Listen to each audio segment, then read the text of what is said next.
Hello बच्चों, NCERT maths में आप सभी का स्वागत है। हम लोग पढ़ रहे हैं क्लास 11th का प्रश्नावली 1.1, जिसमें हम लोगों ने प्रश्न संख्या 1, 2, 3 को हल कर चुके हैं। आज हम लोग हल करने वाले हैं प्रश्न संख्या 4 को। क्वेश्चन नंबर 4 कह रहा है कि निम्नलिखित समुच्चयों को समुच्चय निर्माण रूप में व्यक्त कीजिए। देखना बच्चों, यहाँ पे 5 क्वेश्चन दिए हुए हैं, रोस्टर फॉर्म में दिया हुआ है। इसको हमें समुच्चय निर्माण विधि में लिखना है, अर्थात इसको गुण विधि में लिखना है। तो इसके पिछले वीडियो में हम लोग रोस्टर विधि से गुण विधि में, गुण विधि से रोस्टर विधि में बदलना सीख लिए थे। चलिए हम लोग एक बार और सीखने का प्रयास करते हैं। जैसे यहाँ पे देखना बच्चों, पहला प्रश्न में है 3, 6, 9 और 12। इसमें 4 अवयव कुल मिला के है, जिसको हमें समुच्चय निर्माण रूप में लिखना है। मतलब इसको हमें समुच्चय निर्माण रूप में लिखना है।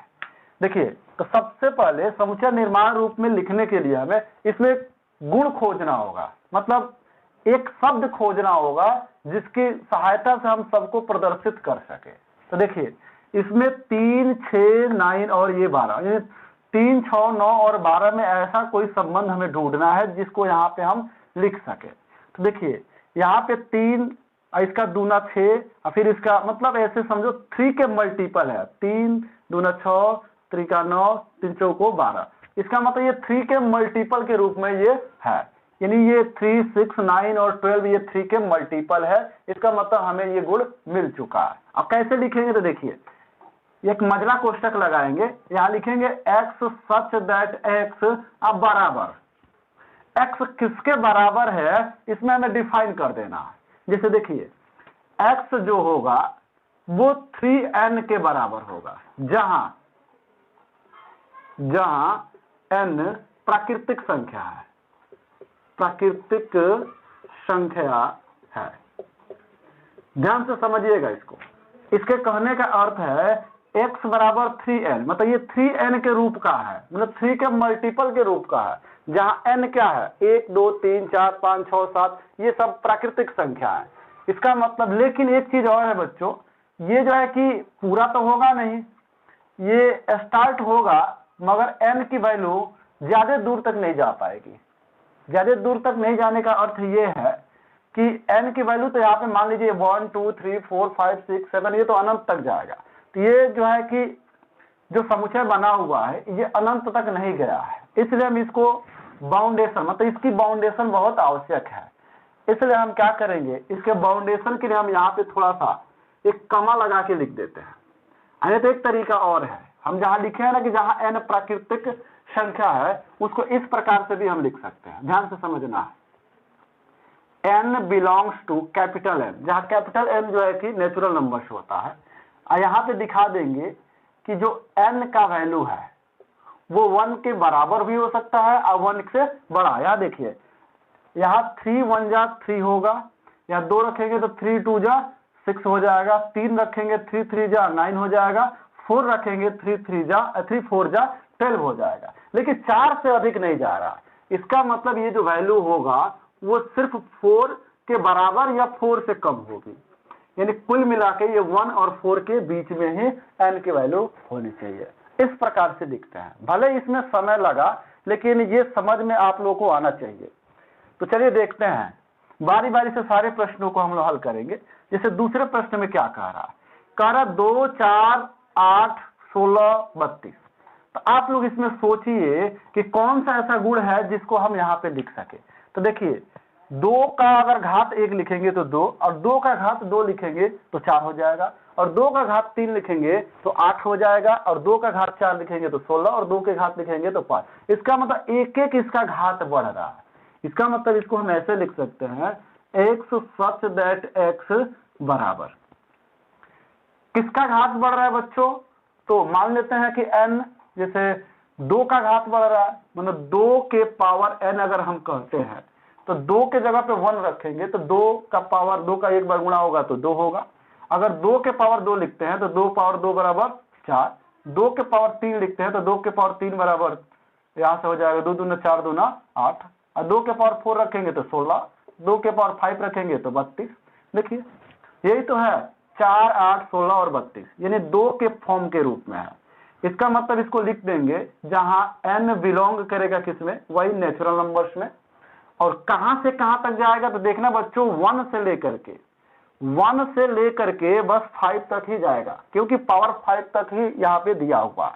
इसलिए लिखेंगे 1 लेस देन और equal to n, less than और इक्वल टू यहां से 5। इसका मतलब जो n का वैल्यू होगा वो 5 के बराबर होगा और नहीं तो 1 के बराबर, मतलब 1 से लेके 5 के बीच में होगा। 1 के भी बराबर होगा, 5 के भी बराबर होगा और बीच के भी होंगे। तो इस प्रकार से हम क्या कर सकते हैं, इसको डिफाइन कर सकते हैं। चलिए इसको थोड़ा सा मिटा देते हैं। उसके बाद से देखना बच्चों, आगे देखते हैं हम लोग इस अगले वाले प्रश्न को। 3 नंबर क्या कह रहा है, कह रहा है 5, 25, 125, 625। इसमें देखिए 5 में, 25 में, 125 में और 625 में क्या कॉमन है, देखिएगा थोड़ा ध्यान से। ये 5 के पावर अगर 1 लिखे तो 5, अगर 5 के पावर 2 लिखे तो 25, 5 के पावर अगर 3 लिखे तो 125, अगर 5 के पावर 4 लिखे तब 5 पचे 25, 25 पचे 125, 125 पचे 625। यानी कुल मिला के यही हमें देखने को मिल रहा है। इस गुण को हम लिखेंगे, लिख देंगे x सच दैट x बराबर, देखना बच्चों 5 के पावर कितना लिखेंगे, n लिख देंगे, 5 के पावर n, और यहां दिखा देंगे n belongs to n and 1 less than और equal to n less than 4। देखिए ऐसा क्यों लिखा है, इसको इसलिए लिखा गया कि ये 1 से स्टार्ट हुआ है और 4 पर जाके खत्म हो गया। ये n का मतलब 1 रहेगा, n का भी मान 1 रहेगा और n का मान 4 भी रहेगा, इसलिए यहाँ पे और इक्वल टू दिया गया, यानी 1 के बराबर भी है और 4 के भी बराबर है। 1 से बड़ा है या 4 से छोटा है। इस प्रकार से हम इसको डिफाइन कर सकते हैं। अब चलिए ये तो हो गया। अब आगे देखिए ये चौथे वाले प्रश्न को। ये तो आप लोग ऑलरेडी डिफाइंड है, 2, 4, 6, 8, इसके बाद 8 आएगा, 8, 10, 12, 14, 16, 18, बस ऐसे आता जाएगा। इसका मतलब ये सम संख्याओं का समुच्चय हो गया। तो इसका गुण हमें जब पता चल रहा है तो इसको डायरेक्ट लिख लेंगे, x सच दैट x एक सम संख्या है, एक सम संख्या है। इस प्रकार से ये हो गया। अब देखते हैं ये 5वें नंबर प्रश्न को, कह रहा 149 ... 100। इसमें कौन सा गुण है बच्चों, तो देखिए इसके गुण की हम चर्चा अभी करेंगे। यहाँ पे देखना 1 का वर्ग क्या होगा 1, 2 का वर्ग क्या होगा 4, 3 का वर्ग क्या होगा 9, ऐसे ही 4 का वर्ग, 5 का वर्ग डॉट डॉट, यहाँ 100, 10 का वर्ग तो हो सकता है। यानी यहाँ 1 का वर्ग, 2 का वर्ग, 3 का वर्ग, 4 का वर्ग, 5 का वर्ग, 6 का वर्ग, 7 का वर्ग, 8 का वर्ग और 9 का वर्ग हो जाएगा। 10 तक चला जाएगा, यानी इसको n मान लेंगे हम। 1 2 3 4 5 6 को क्या मान लेंगे, n मान लेंगे और ऊपर सबका घात 2 लिख देंगे।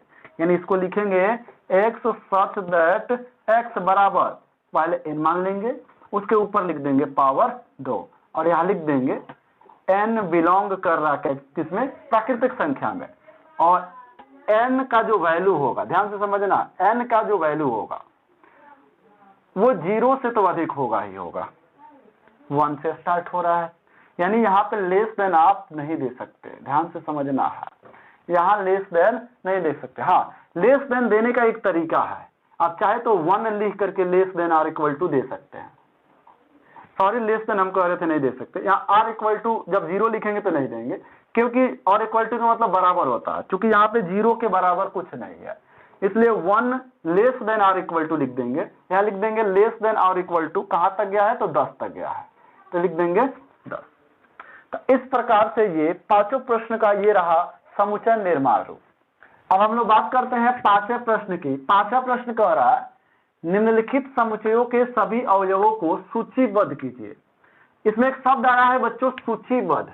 इस सूचीबद्ध का मतलब क्या होता है, देखिए सूचीबद्ध का मतलब रोस्टर फॉर्म को हम सूचीबद्ध करना कहते हैं, मतलब रोस्टर फॉर्म कहिए चाहे सूचीबद्ध कहिए, बात एक ही है। इसका मतलब जितने भी प्रश्न इसमें दिया हुआ है उसको हमको रोस्टर फॉर्म में लिखना है, बस मझले कोष्टक में इनके अवयवों को लिख देना है। यहाँ कह भी रहा है अवयवों को सूचीबद्ध कीजिए, मतलब इनके सिर्फ अवयवों को लिखना है। तो इनको हम पढ़ेंगे और इनसे रिलेटेड जो भी अवयव निकलेंगे उसको हम बस एक मझले ब्रैकेट में लिख देंगे। तो चलिए स्टार्ट करते हैं। देखते हैं पहले प्रश्न को। कह रहा है कि A is the set of, इसको ऐसे पढ़ते हैं बच्चों, बराबर नहीं पढ़ते हैं। A is the set of x such that x एक विषम प्राकृतिक संख्या है। ये सेट तो बहुत आसान है, इसमें कह रहा है जो x है वो एक विषम संख्या है। इसका मतलब इस सेट में जितने भी अवयव आएंगे सब के सब क्या है, तो विषम संख्या है। तो चलिए विषम संख्या को हम लिख लेते हैं, यानी लिखेंगे a बराबर विषम का मतलब वो भी क्या, प्राकृतिक संख्या, यानी 1 से स्टार्ट होगा 1 3 5 7 9 11 dot dot dot dot dot अनंत तक जाएगा। तो ये हो गया रोस्टर फॉर्म, कितना आसान है। अब देखते हैं ये बी वाले में, यानी बी को अगर हम रोस्टर फॉर्म में लिखेंगे तो कैसे ब्रैकेट लगा लेंगे। कह रहा है be the set of x such that x एक पूर्णांक है जो -1/2 से, मतलब एक्स का जो मान है -1/2 से बड़ा है और 9/2 से छोटा है। यानी जो इस एक्स को जो परिभाषित किया गया वो सबसे पहले तो एक पूर्णांक है। तो बात करते हैं बच्चों की सबसे पहले पूर्णांक क्या होता है। तो देखिए संख्या रेखा पर जिन संख्याओं का जैसे संख्या रेखा पर तो सभी संख्याओं का प्रदर्शन होता है, लेकिन नेचुरल नंबर और जीरो को शामिल कर ले, मतलब होल नंबर ले लीजिए, होल नंबर्स और उसमें से निगेटिव नेचुरल नंबर्स को ले लिया जाए तो इनसे बने जो संग्रह होते हैं वो पूर्णांक कहलाते हैं।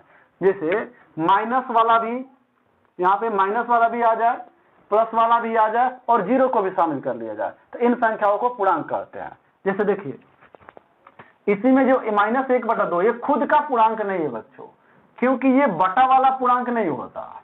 ये 9/2 दिख रहा है, ये भी पूर्णांक नहीं है, ये भिन्न है, फ्रैक्शंस है। तो ये इस सीरीज में तो नहीं आएंगे, लेकिन हाँ ये लिमिट जरूर जो है कि बता रहे हैं कि इनके बीच में होना चाहिए। तो 1/2 को अगर हम सॉल्व करें तो ये 0.5 में टूट जाएगा और 9/2 को सॉल्व करें तो ये 4.5 में टूट जाएगा, यानी इसी के बीच में संख्याएं होंगी। तो निश्चित रूप से एक इसमें पूर्णांक जो होगा आएगा, एक ही नहीं, मतलब कहने का मतलब 0.5 से अधिक एक ही तो होगा। तो इसका मतलब इसमें आ जाएगा 1 2 3 और यहाँ पे 4 भी आ जाएगा। क्यों 4 आएगा, क्योंकि ये लिमिट जो है 4.5 की है। हाँ इसमें 5 नहीं आ सकता है, क्योंकि 4.5 से 5 जो है कि अधिक हो जाएगा। इसमें कह रहा है 9/2 से कम होना चाहिए, इसका मतलब 4.5 से कम होना चाहिए। इसका मतलब 1 2 3 और बस 4 ही इसमें अवयव आएंगे। अब बात करते हैं इसकी अगले प्रश्न की, इसको देखते हैं रोस्टर फॉर्म। करा see the set of x such that x एक पूर्णांक है। देखिए फिर यहाँ पे पूर्णांक आ गया है। करा x² लेस देन और इक्वल टू 4, मतलब ये जो पूर्णांक होगा, कहने का मतलब हमें तो x को लिखना है ना। मान लीजिए x पूर्णांक कहने का मतलब 0 भी होगा, माइनस वाला भी होगा, प्लस वाला भी होगा। जैसे मान लीजिए -2 करते हैं, एक पूर्णांक ले लेते हैं, तो -2 का अगर हम वर्ग करेंगे तो ये आ जाएगा 4। तो क्या ये 4 के बराबर नहीं है? हाँ तो बिल्कुल 4 के बराबर है। इसका मतलब ये आ जाएगा माइनस थोड़ा 1 क्या कर लीजिए, अगर -3 का करेंगे तो 9 हो जाएगा, जो 4 से अधिक हो जाएगा। तो -1 का वर्ग कितना हो जाएगा बच्चों? 1 होगा, जो बिल्कुल 4 से कम है। माइनस जो है कि 0 का वर्ग कर लीजिए, 0 का वर्ग 0, ये भी हो जाएगा। उसके बाद से 1 का करेंगे तो 1 होगा, 2 का करेंगे तो 2 दूना 4 हो जाएगा। इसका मतलब कुल मिला के ये 5 संख्या होंगी, -2 -1 0 1 और 2, यानी इसमें हो जाएगा -2 -1 0 1 2। हाँ इन संख्याओं के लिखने के पीछे ये कारण है कि -2 मतलब x के जगह पे अगर हम -2 रखते हैं यहाँ पर, तो -2 का अगर हम वर्ग करेंगे तो माइनस का वर्ग प्लस हो जाता है, तो 2 का वर्ग हो जाएगा 4, यानी 4 जो है 4 के तो बराबर है ना। ये कह रहा है 4 से ना बड़ा नहीं होना चाहिए, 4 के तो बराबर होना ही चाहिए। इस r = 2 का मतलब तो यही हुआ ना। इसका मतलब 2 भी आ जाएगा, -1 का वर्ग 1 करेंगे तो वो इसके बीच में रहेगा, 0 का वर्ग करेंगे तो 0 जो 4 से छोटा है, 1 का वर्ग करेंगे तो 1 रहेगा जो 4 से छोटा है, 2 का वर्ग करेंगे तो 2 का वर्ग भी 4 के बराबर है। इसका मतलब ये अवयव हो जाएंगे। अब बात करते हैं इसके अगले वाले को। देखिए कह रहा है x such that x, loyal शब्द का एक अक्षर है। इसमें तो कुछ करना नहीं है, बस इसमें जो भी जो है कि अक्षर है जो भी है उसको बस लिख देना। L है, O है, Y है, A है, लेकिन l 2 बार है तो 2 बार हम नहीं लिखते। इस प्रकार से आसानी से हो गया। अब बात करते हैं इस वाले को।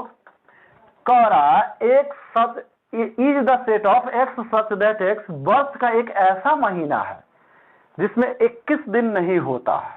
31 दिन नहीं होता, सॉरी 21 बोल रहे थे, 31 दिन नहीं होता है।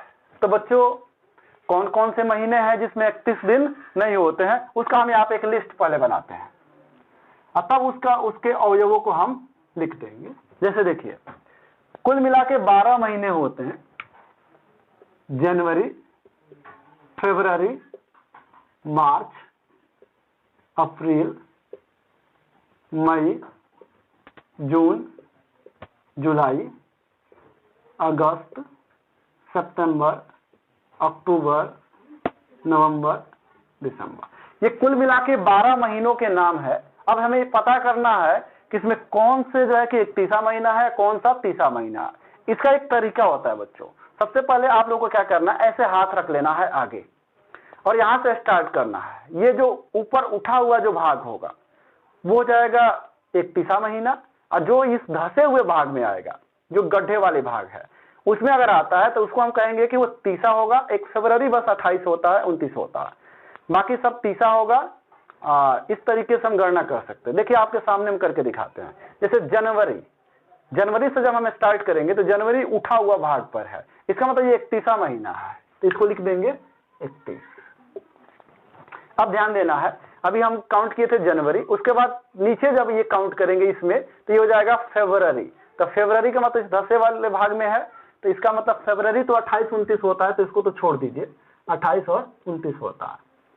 मार्च की बात करते हैं तो देखिए जनवरी, फरवरी, मार्च हो जाएगा 31वां। अब मार्च के बाद अप्रैल जो आएगा वो हो जाएगा 30वां, क्योंकि धसे हुए भाग में आ रहा है। उसके बाद से जनवरी, फरवरी, मार्च, अप्रैल जो है कि 30वां हो जाएगा, मई, जून, जुलाई। इस तरीके से आप जो धसे हुए भाग में आएगा उसको 30वां लिखेंगे, और जो ऊपर वाले भाग में आएगा उसको हम 31वां लिखेंगे। तो इस प्रकार से हम बच्चों लिख लेते हैं। तो यहाँ पे देख लेते हैं, हम लिखते हैं, तो इस प्रकार से आप ज्ञात कर सकते हैं। तो चलिए देखते हैं, इसमें प्रश्न में कह रहा है एक्स सच दैट एक्स वर्ष के एक ऐसा महीना है जिसमें 31 दिन नहीं होता है। तो इसमें देख लीजिए कौन कौन किसमें 31 दिन नहीं है। तो इसमें नहीं है, इसमें नहीं है, इसमें नहीं है, इसमें भी नहीं है और इसमें भी नहीं है। यानी इसमें जो है कि 1 2 3 4 5 ऐसे महीने हैं जिसमें 31 दिन नहीं होते हैं। तो लिख लीजिए फरवरी, यानी आप लिख देंगे फरवरी। उसके बाद से कौन सा है, तो अप्रैल है। उसके बाद क्या है, जून है, जून। उसके बाद क्या है, तो सितंबर है। उसके बाद नवंबर है। ये महीने हैं जिसमें जो है कि 31 दिन नहीं होते हैं। आगे कह रहा है F is the set of x such that x अंग्रेजी वर्णमाला का व्यंजन है जो के से पहले आता है। तो बच्चों व्यंजन हम लोग जानते हैं कि एबी अल्फाबेट में से 26 अक्षरों में से ए ई आई ओ यू को निकाल दिया जाए तो बाकी जितने बच जाते हैं वो व्यंजन कहलाते हैं। तो उनको हमें लिख देना है। तो यहाँ पे लिखेंगे एफ बराबर, या देखिए इसमें से ए जो है कि वोवेल आ जाएगा, इसलिए छोड़ देंगे, बी आ जाएगा, सी आ जाएगा, डी आ जाएगा, ई नहीं आएगा, एफ, उसके बाद से जी, एच, आई नहीं आएगा, उसके बाद जे आ जाएगा। लेकिन कारक के से पहले, तो जे ही तो के से पहले है। तो बस इतना ही होगा, हम लोग का ये 6ठे नंबर का उत्तर हो जाएगा। तो इस प्रकार से हम लोगों ने 5वें प्रश्न को भी हल कर लिया। अब हम लोग लास्ट क्वेश्चन जो है 6 नंबर क्वेश्चन को उसे सॉल्व करते हैं। तो चलिए हम इसको इरेज करते हैं और 6 नंबर क्वेश्चन को नोट करते हैं।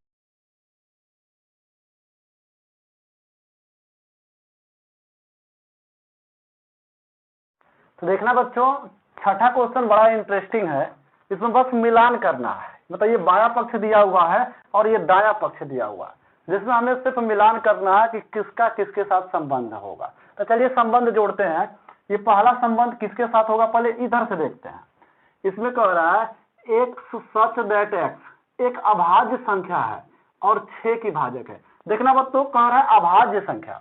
तो अभाज्य संख्याएं वे होती हैं जो किसी से विभाजित नहीं होती हैं, मतलब स्वयं से और एक को छोड़ के किसी से जो विभाजित नहीं होती है उसे कहते हैं अभाज्य संख्या।